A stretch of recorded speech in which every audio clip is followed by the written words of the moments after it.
की वीडियो में पढ़ेंगे आरपीएससी आरएसएम एसएसबी द्वारा पूछे गए पुराने क्वेश्चनों का हम डिस्कशन करने वाले हैं। यह राजस्थान कला संस्कृति के द्वारा पूछे गए क्वेश्चनों को हम आज कवर करेंगे। ये क्वेश्चन है जो किसी न किसी एग्जाम में पूछे जाते रहे हैं। अगर आप इन क्वेश्चनों को देख कर जाते हैं कि मैं गारंटी लेता हूँ कि पक्का न पक्का किसी ने एग्जाम में ज़रूर फंसेगा। तो चलिए हम पहला क्वेश्चन स्टार्ट करते हैं। मरुभूमि के लोकगीत उनकी किस भावना के परिचायक हैं? किस भावना के परिचायक हैं? ऑप्शन नंबर डी हमारा राइट आंसर हो जाएगा समस्त वर्णित विकल्प, यानी कि उमंग, वियोग और हृदय पीड़ा के लिए ये परिचायक है। किसके लिए? उमंग, वियोग, हृदय की पीड़ा के लिए उपयोगी है। लोकगीतों की दृष्टि से समृद्ध प्रदेश राजस्थान में लोगों का उल्लास, प्रेम, करुणा, सुख दुख इत्यादि की व्यंजना लोकगीतों के माध्यम से प्रतिबिंबित होती है।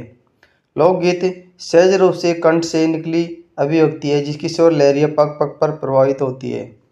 लोकगीतों की मुख्य विशेषता यह होती है कि इसके रचयिता व्यक्ति विशेष न होकर संपूर्ण समाज होता है। हमारा अगला क्वेश्चन है म्हारी बरसाले री मुमल, म्हारी बरसाले री मुमल आलेनी ए आलीजे रे देश नामक लोकगीत किस क्षेत्र का है? ये किस क्षेत्र का है ये लोकगीत? ये जैसलमेर क्षेत्र का ये लोकगीत है। किसका? जैसलमेर क्षेत्र का। लोधरवा जैसलमेर की राजकुमारी मुमल के जीवन पर आधारित ऐतिहासिक प्रेमाख्यान गीत मुमल है। इस श्रृंगारिक गीत लोकगीत के मुमल के सौंदर्य का वर्णन किया गया है इसमें। जो अगला नेक्स्ट क्वेश्चन है राजस्थान में पावड़ा का अर्थ क्या है? राजस्थान में पावड़ा का अर्थ क्या है? पावड़ा का अर्थ या मतलब क्या है? इसका अर्थ है ये एक लोक गाथा है। सही उत्तर हो जाएगा हमारा बी। ये एक क्या है? लोक गाथा है। क्या है? लोक गाथा है। राजस्थान में पावड़ा से तात्पर्य लोक गाथा से है। लोक गाथा अपनी विशेषता के अनुरूप श्रोताओं के हृदय में रस भाव जागृत करती है। लोक गाथा का मुख्य उद्देश्य लोकमानस को रिझाना होता है। क्या होता है? लोकमानस को रिझाना होता है। अगला क्वेश्चन है निम्न में से कौन सी मांड गायिका बीकानेर से संबंधित नहीं है? कौन से संबंधित नहीं है? पन्नो बेगम बीकानेर संबंधित नहीं है, जबकि गौरी देवी, अल्लाह जिल्लाबाई ये बीकानेर से संबंधित है। राइट आंसर हमारा सी हो जाएगा। कौन? पन्नो देवी बीकानेर से संबंधित नहीं है। राजस्थान की अत्यंत प्रसिद्ध मांड गायिका शास्त्रीय गायन की विशिष्ट शैली है। मांड गायिका की श्रृंगारात्मक राग में ठंडी व सुमधुर विख्यात स्वर लहरियों श्रोताओं के सम्मुख राजस्थान के प्राकृतिक परिवेश का मनोरम चित्र साकार करती है। प्राचीन काल में जैसलमेर को मांडधारा के उपनाम से जानते थे। अतः इस क्षेत्र में गाई जाने वाली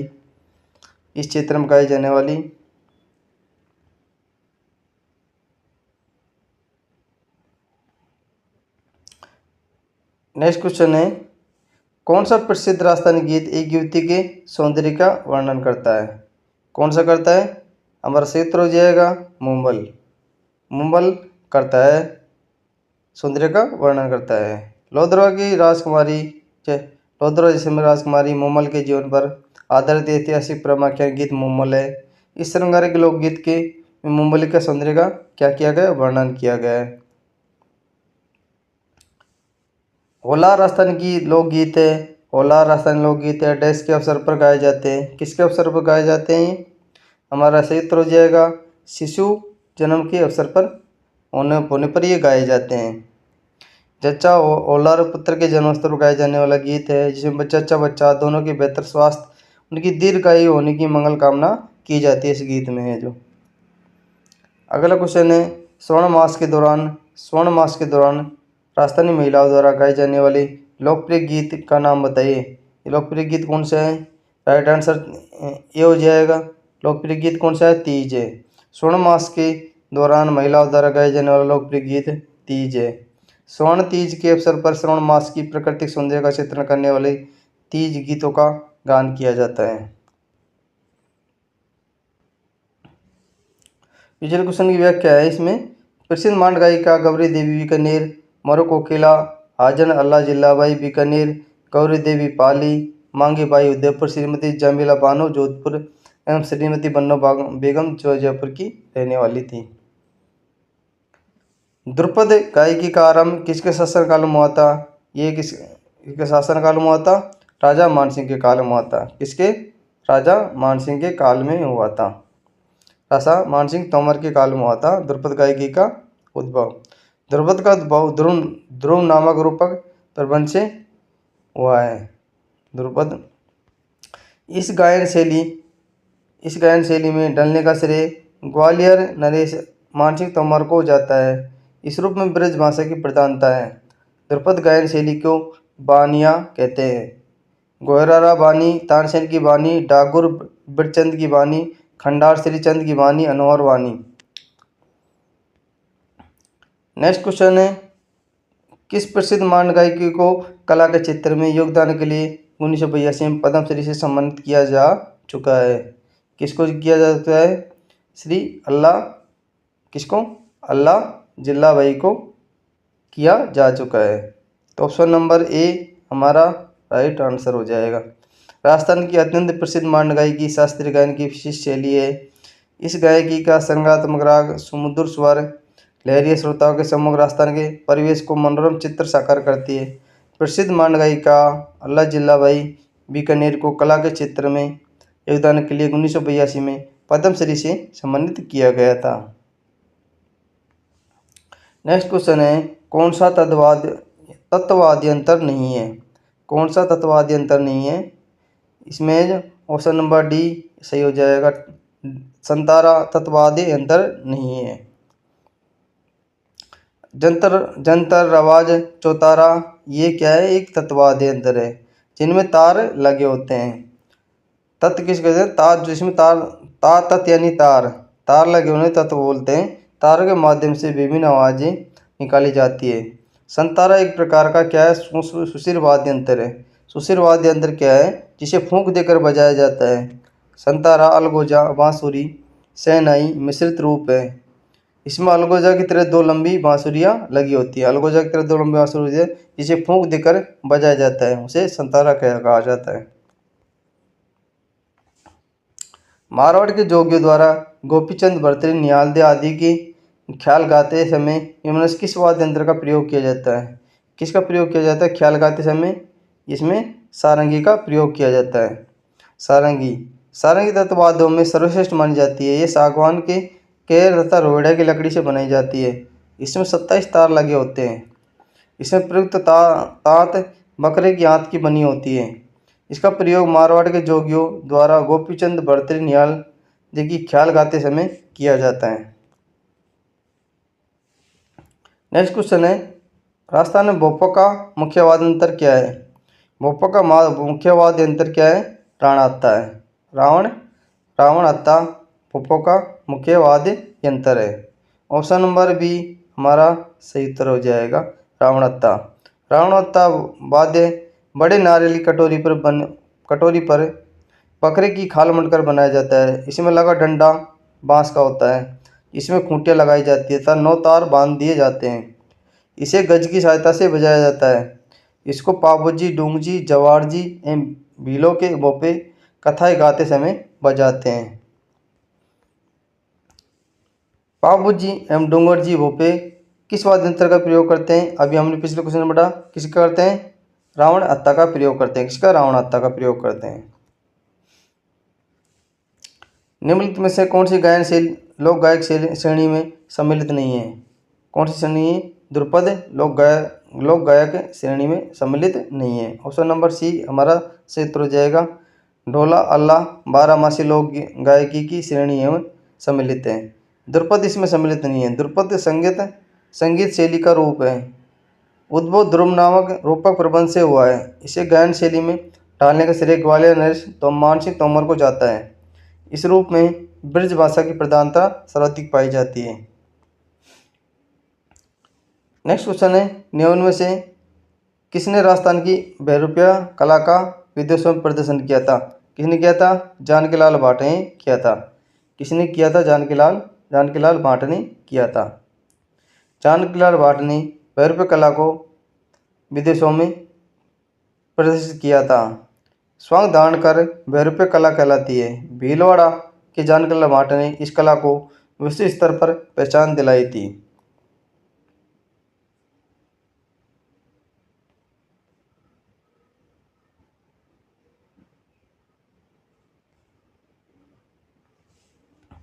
कामाख्या का संबंध किस किस जाति से? कामाख्या का संबंध किस जाति से? मांगणियार जनजाति से। कामाख्या एक तत्ववाद्य यंत्र है जिसमें तार लगा होता है, तारों की सहायता से बजाया जाता है। ये सारंगी जैसा वाद्य यंत्र है। इसकी तबले चमड़ी से मड़ी गोल होती है। बाड़मेर जैसलमेर के मांगणियार या लंगा जाति के लोग इसको बजाते हैं। निम्नलिखित में से किस लोक वाद्य यंत्र में बांस का लंबा तना होता है जिसमें बकरे के चमड़े की परत से ढका आधा नारियल का खोल बना होता है? किस में बना होता है? ये रावण हत्थे में बना होता है। राजस्थान तत्ववाद्य वाद्य रावण हत्था बड़े नारियल की कटोरी पर बकरी की खाल मंडकर बनाया जाता है। शिमला का डंडा बांस का होता है, इसमें खूंटियाँ लगाई जाती है और 9 तार बांध दिए जाते हैं। रावण हत्था तार दबाव देकर गज की सहायता से बजाया जाता है। कौन सा सुशीर वाद्य यंत्र नहीं है? कौन सा इसमें सुशीर वाद्य यंत्र नहीं है? ऑप्शन नंबर डी सुरमंडल सुशीर वाद्य यंत्र नहीं है। कौन सा सुशीर वाद्य यंत्र नहीं है? यह वाद्य यंत्र जो हवा से फूंक देकर बजाए जाते हैं उन्हें क्या कहते हैं? सुशीर वाद्य यंत्र कहते हैं। और प्रमुख सुशीर वाद्य यंत्र शहनाई, अलगोजा, पुंगी, तुरई, संतारा, मोरचंग, मस्क, नड़ आदि होती है। और सुरमंडल क्या है? एक तत्ववाद्य यंत्र है। तत् यानी कि तारों से जिसमें तार लगे होते हैं, तारों के माध्यम से विभिन्न आवाजें निकाली जाती हैं। अगला क्वेश्चन है कौन सा तत्ववाद्य नहीं है? कौन सा तत्ववाद्य नहीं है? ऑप्शन नंबर डी नागफनी तत्ववाद्य यंत्र नहीं है। जंतर भपंग दुक्का का तत्ववाद्य यंत्र है जिनमें तार लगा होता है, तारों के माध्यम से विभिन्न आवाजें निकाली जाती है। जबकि नागफनी एक सुशीर वाद्य यंत्र है जो हवा में फूंक देकर बजाया जाता है। यह वाद्य पीतल की सर्पाकार नली का होता है जिसमें पिछले हिस्से में एक छेद होता है। क्या होता है? इसमें एक छेद होता है। राजस्थान के लोक वाद्य यंत्रों के विषय में कौन सा कथन सही नहीं है? कौन सा कथन सही नहीं है?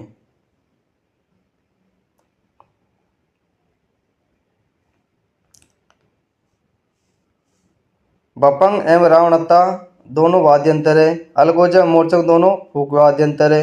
ढोलक, नौबत, नगाड़ा, चंग, थाप यह वाद्य यंत्र है। फूक व्यंतर बांकिया, रावण हत्था अवसरों पर नहीं बजाया जाता है। तो राइट आंसर यह होगा डी हो जाएगा। लोग वाद्यों को 4 श्रेणी में बांटा गया है। तत्वाद्य तार, धागे या बाल से बने होते हैं। सुशीर वाद्य जो फूंक देकर बजाए जाते हैं। अवनद क्या होते हैं? जो खाल से बने होते हैं, ढोल नगाड़ा जैसे। घनवाद्य यंत्र जो धातु से निर्मित होते हैं जैसे मंदिर की घंटियाँ, मंजीरे जो धातु से बने होते हैं।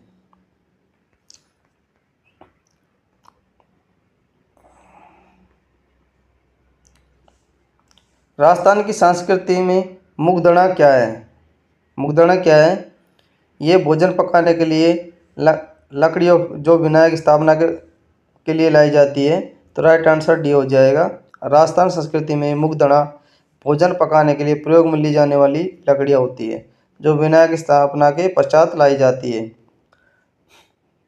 नेक्स्ट है मौसर क्या है? मौसर राजस्थान में मृत्यु भोज की एक प्रथा है। तो राइट आंसर सी हो जाएगा।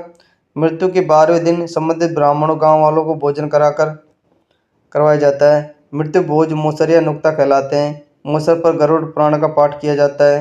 व्यक्ति द्वारा जीवित अवस्था में ही स्वयं के लिए किया गया मृत्यु भोज अवसर कहलाता है। यानी कि मरने से पहले ही जो भोज करा दिया जाता है उसे अवसर कहा जाता है। आदिवासी जातियों में पत्नी अपने पति को छोड़कर दूसरे पुरुषों के साथ रहने लग जाती है। ये कौन सी प्रथा है? ये कौन सी प्रथा होती है? ये नाता प्रथा होती है। और नाता प्रथा होती है। नाता प्रथा में पत्नी अपने पति को छोड़कर किसी अन्य पुरुष के साथ रहने लग जाती है। ये प्रथा आदिवासी जातियों में अधिक प्रचलित रही है। निम्नलिखित में कौन सी प्रथा विवाह समारोह से संबंधित नहीं है? कौन से नहीं है? पानीवाड़ा। राइट आंसर डी, पानीवाड़ा नहीं है। राजस्थान में बडार, कन्यावाल, बड़ी पला, बड़ला प्रथाएं विवाह समारोह संबंधित है, जबकि पानीवाड़ा मृत्यु की रस्म है। यदि कोई प्रदेश में मर जाता है, उसकी सूचना आती है, तब भाई बांधव किसी तालाब पर जाकर नहाते, इसे ही पानीवाड़ा कहते हैं। यह रस्म मृत्यु के नौवें दिन होती है। मृत्यु भोज के लिए राजस्थान में निम्नलिखित कौन सा एक नाम है? कौन सा है? मौसर। मौसर को मृत्यु भोज कहा जाता है। राजस्थान में मृत्यु की रस्म है। राजस्थान में मृत्यु भोज को मौसर ओसर कहते हैं। इसे नुक्ता भी कहा जाता है। नेक्स्ट क्वेश्चन है, किस समारोह में किस लोक देवता देवी के सामने छोटे बच्चे के बाल पहली बार काटे जाते हैं? उसको क्या कहते हैं? जड़ूला कहते हैं। इसको क्या कहते हैं? जड़ूला कहते हैं। सही उत्तर सी हो जाएगा। राजस्थान में किस देवता देवी के सामने छोटे बच्चों के बाल पहली बार काटने की परंपरा को जड़ूला कहा जाता है? निम्नलिखित में से किस राजस्थानी परंपरा में विवाह से पहले दुल्हन और दूल्हे को धागे से बांधा जाता है और विवाह के बाद धागा हटा दिया जाता है? तो इसका सही उत्तर क्या होगा? इसका सही उत्तर कंगन डोरा होगा। कंगन डोरा बांधे जाते हैं विवाह से पहले और विवाह के बाद इनको खोला जाता है। कंगन डोरा अथवा कंगन दोरदा विवाह के समय वर वधू के बांधे जाने वाले मांगलिक सूत्र कहा जाता है। सांस्कृतिक जनोटना क्या है? सांस्कृतिक जनोटना क्या है? ये वर पक्ष की ओर से दिया जाने वाला भोज होता है। राजस्थान में संस्कृति में जनोटना विवाह से संबंधित रीति रिवाज व संस्कार है। इसमें वर पक्ष की ओर से भोज दिया जाता है। क्या किया जाता है? इसमें वर पक्ष की ओर से भोज दिया जाता है। राजस्थानी संस्कृति में ओलांदी क्या है? ओलांदी क्या है? इसका सही उत्तर सी हो जाएगा। नववधू के साथ रहने वाली लड़की या स्त्री को ओलांदी कहते हैं। राजस्थान में वधू के साथ उसके पियर लड़की या स्त्री आती है, वह ओलांदी या अणवादी कहलाती है। क्या कहलाती है? अणवादी।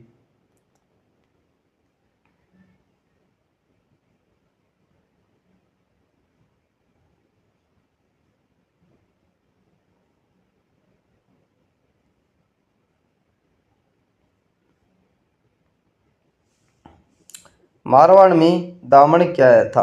मारवाड़ में दामन ओढ़ने का एक प्रकार था।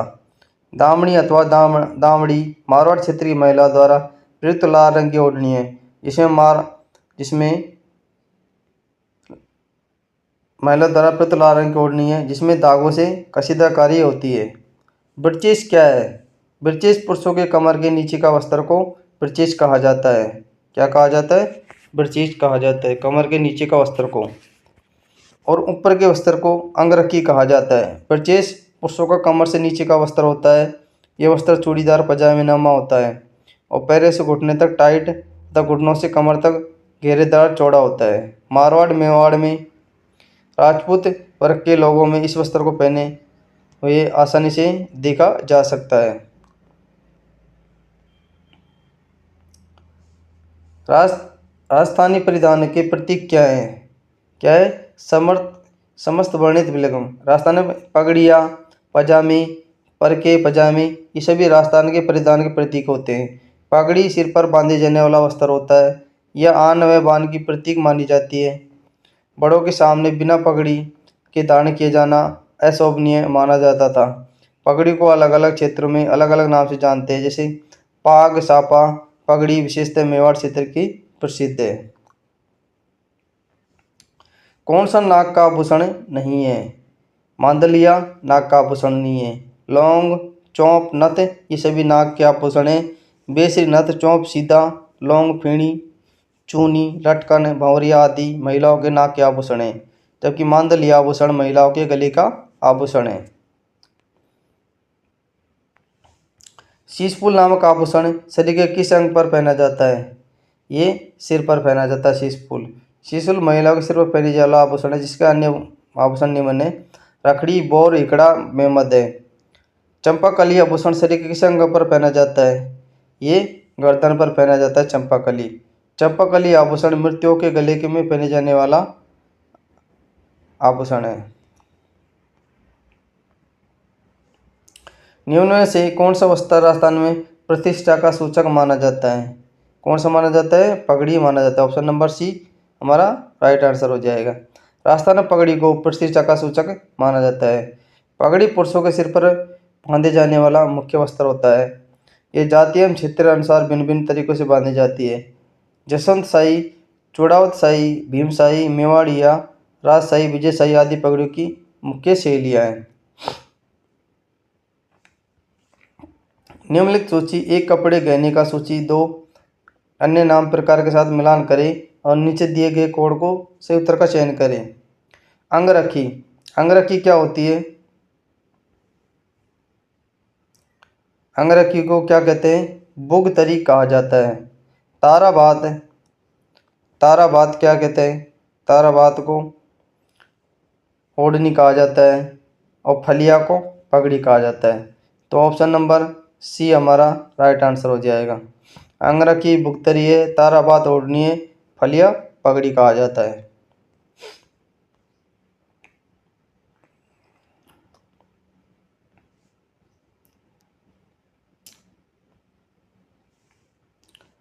महिलाओं का अन्य अन्य आभूषण झालर, जंत्रकाठी, आलरो, मंडली, हंसली, खुगाली, हमेल, जमीर, तिमड़िया, चंद्रहार, हंसपोत, मांदले आदि भी होते हैं। निम्नलिखित में से कौन सा आभूषण गर्दन में पहना जाता है परंतु नेकलेस से बड़ा व भारी होता है? क्या होता है? नेकलेस से बड़ा व भारी होता है। क्या होता है? टुस्सी। टुस्सी क्या होता है? ये गर्दन में पहना जाता है। टुस्सी या ठुस्सी स्त्रियों के गले का आभूषण है। वर्तमान में प्रचलित नेकलेस की तरह आभूषण है। नेकलेस से भारी है, थोड़ी बड़ी आकृति के इस आभूषण को सिटानियाँ पहनती हैं। सुरलिया एक आभूषण है जिसे क्या कहाँ पहना जाता है? कान में पहना जाता है सुरलिया को। ऑप्शन नंबर बी सही उत्तर होगा।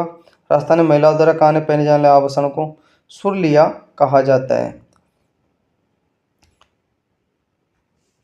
सुरलिया, पीपल पत्रा, जमेला, कर्णफूल, झुमका, जेला, जमेला, बाली, अंगोटिया, पीटी सूटिया, टोंटी, बुजली, एरंगपत, ये सभी क्या पहने जाते हैं?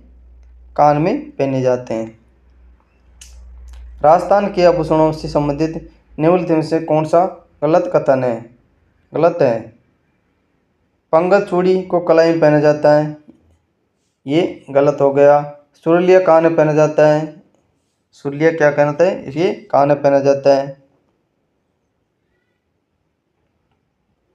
ये भी सॉरी, ये सब सही है, ये भी सही है।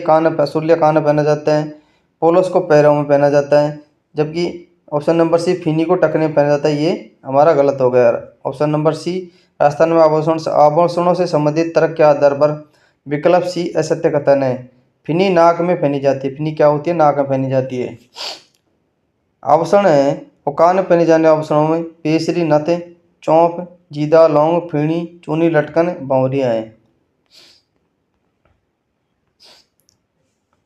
झेला, जमेला, पील पत्थर, अंगूठिया किस अंग के आभूषण है? किस अंग के आभूषण है? ये कान के आभूषण है। झेला, जमेला, पील पत्थर, अंगूठिया स्त्रियों के कान के पहने जाने वाले आभूषण है। कान के अन्य आभूषण कर्णफूल है। निम्नलिखित में से कौन से कथन हिंदू त्योहारों के बारे में सही है? कौन सा सही है कथन? अक्षय तृतीया, वैशाख माह की शुक्ल पक्ष की तृतीया, ये सही हो गया। निर्जला एकादशी ज्येष्ठ मास शुक्ल, ये भी क्या हो गया? सही हो गया। अक्षय तृतीया चैत्र मास की शुक्ल पक्ष की तृतीया को, ये गलत हो गया। निर्जला एकादशी आषाढ़ मास शुक्ल पक्ष की एकादशी, ये भी गलत हो गया। तो right answer option number A हो जाएगा। 1 और 2 हमारा सही है। अक्षय तृतीया वैशाख शुक्ल तृतीया को मनाया जाता है और निर्जला एकादशी ज्येष्ठ शुक्ल एकादशी को मनाया जाता है। अक्षय तृतीया के दिन ही सबसे ज़्यादा बाल विवाह या भुज, इसको अभुज स्वाभाविक कहा जाता है। इसमें कोई भी मुहूर्त निकलवाने की जरूरत नहीं होती है। अक्षय तृतीया के दिन। राजस्थान में गुड़ला त्यौहार मनाया जाता है। ये चैत्र कृष्ण अष्टमी को मनाया जाता है। गुड़ला त्यौहार मारवाड़ क्षेत्र में चैत्र माह कृष्ण पक्ष की अष्टमी को मनाया जाता है। ख्वाजा मोइनुद्दीन चिश्ती के गुरु कौन थे? हजरत शेख उस्मानी हारूनी इसके गुरु थे। ऑप्शन नंबर बी हमारा सही उत्तर हो जाएगा। हजरत शेख उस्मानी हारून के शिष्य ख्वाजा मोइनुद्दीन चिश्ती का जन्म 1135 ईस्वी में 14वीं रजब को संजर ईरान में हुआ था। ये पृथ्वीराज चौहान के शासनकाल में भारत आए। वे अजमेर को अपना कार्यक्षेत्र बनाया।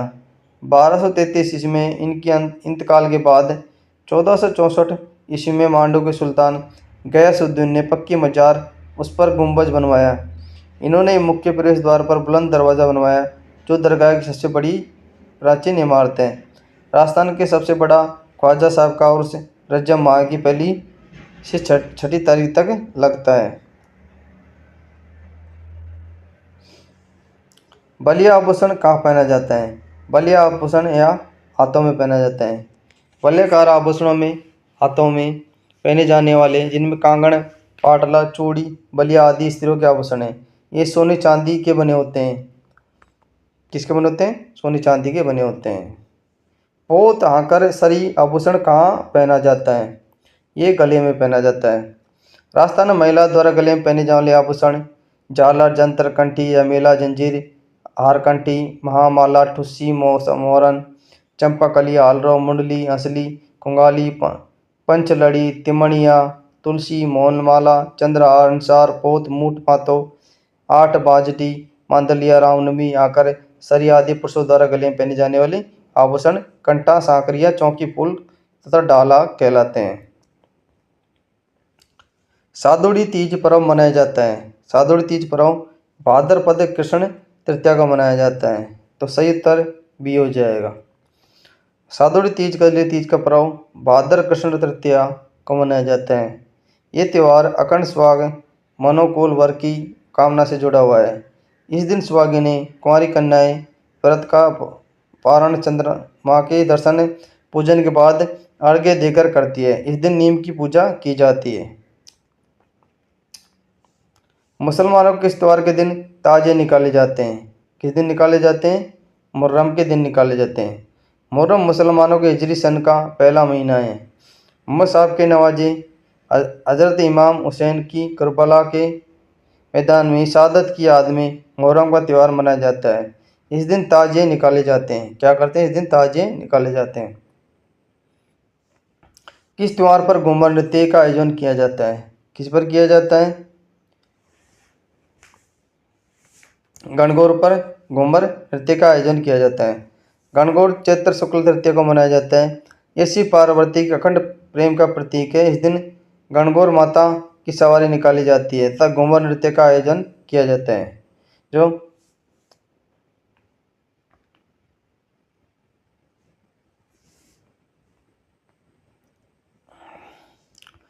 कौन से महीने में तीज का त्यौहार मनाया जाता है? ये श्रवण मास में मनाया जाता है।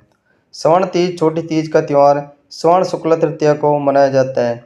ये त्यौहार मुख्यतः बालिकाओं व नवविवाहिताओं का है जिसमें स्त्रियों द्वारा अपने पति की दीर्घायु के लिए व्रत करती हैं। जयपुर में इस दिन तीज की सवारी निकाली जाती है।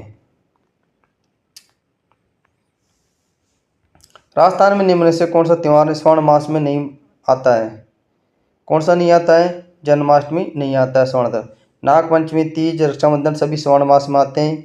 नागपंचमी, शुक्ल पंचमी, तीज, श्रावण शुक्ल तृतीया, रक्षाबंधन, श्रावण पूर्णिमा त्यौहार श्रवण मास में मनाए जाते हैं। जबकि जन्माष्टमी त्यौहार भाद्रपद कृष्णाष्टमी को भगवान कृष्ण जन्मोत्सव के रूप में मनाया जाता है। किस हिंदू महीने में विक्रम संवत में तेजा दशमी मनाई जाती है? कब मनाई जाती है? ये भाद्रपद में मनाई जाती है। राजस्थान में तेजा दशमी का प्रमुख त्यौहार भाद्रपद शुक्ला दशमी को मनाया जाता है। इस दिन जाट समुदाय के आराध्य लोक देवता तेजा जी की पूजा की जाती है। तेजा जी की स्मृति में ब्यावर के तेजा चौक में प्रतिवर्ष भादो सुदी को दशमी को विशाल मेला लगता है।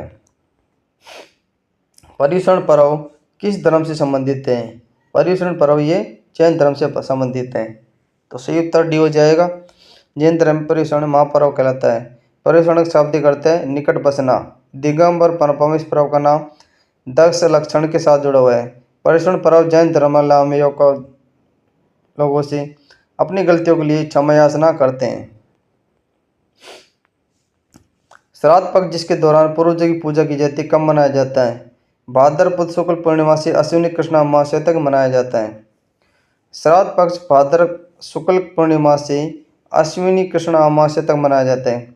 ये 15 दिन पितृपक्ष के नाम से जाने जाते हैं। इन 15 दिनों में लोग अपने पितरों पूर्वजों को जल देते हैं तब उनकी मृत्यु तिथि पर श्रवण पार्वण श्राद्ध करते हैं। पिता माता आदि पारिवारिक मनुष्यों की मृत्यु के पश्चात उनकी तृप्ति के लिए श्राद्ध पूर्वक किए जाने वाले कर्म को पितृ श्राद्ध कहते हैं। क्या कहते हैं? पितृ श्राद्ध कहते हैं। निम्नलिखित में से कथनों पर विचार करें और नीचे दिए गए कोड पर प्रश्न का उत्तर दें। क्या करें? प्रश्न का उत्तर दें। निर्जला एकादशी ज्येष्ठ शुक्ल एकादशी को मनाया जाता है। गुरु पूर्णिमा आषाढ़ पूर्णिमा को मनाई जाती है। बड़ी तीज भाद्रपद कृष्ण तृतीया को मनाई जाती है। तो इसका सही उत्तर क्या हो जाएगा? ये सभी सही हो जाएंगे। निर्जला एकादशी जेठ शुक्ला एकादशी मनाई जाती है। गुरु पूर्णिमा बाढ़ आषाढ़ पूर्णिमा को मनाई जाती है। बड़ी तीज भाद्रपद कृष्ण तृतीया को मनाई जाती है। तो सभी कथन सत्य हो जाएंगे।